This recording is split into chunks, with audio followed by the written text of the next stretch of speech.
les administrations publiques manquent encore souvent de culture en matière d'achat. Les services marchés publics sont principalement apparus dans les collectivités au cours des années 90 en raison de la multiplication des recours contentieux en matière de commande publique. La matière a donc naturellement été abordée et centrée sur le volet juridique.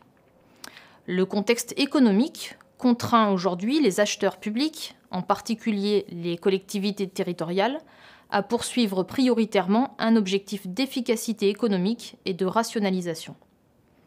Cet objectif passe par la mise en place d'une politique achat.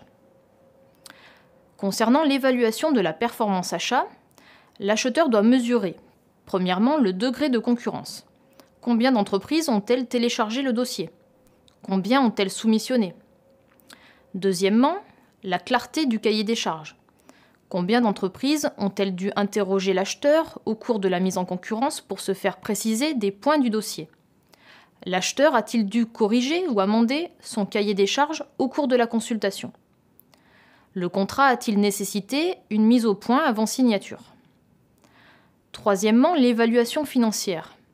Les offres sont-elles conformes à l'évaluation préalable du besoin? Où est située l'offre moyenne? Où est située l'offre médiane? Concernant l'évaluation fournisseur, l'acheteur va mesurer les éventuels écarts entre les attentes exprimées dans le cahier des charges et l'engagement pris par le titulaire dans son offre avec la réalité du terrain.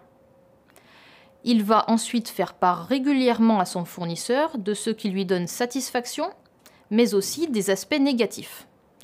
Par exemple, le respect des délais, la qualité des prestations, le service après-vente, la gestion administrative. L'évaluation passe par des rencontres régulières et programmées avec le fournisseur.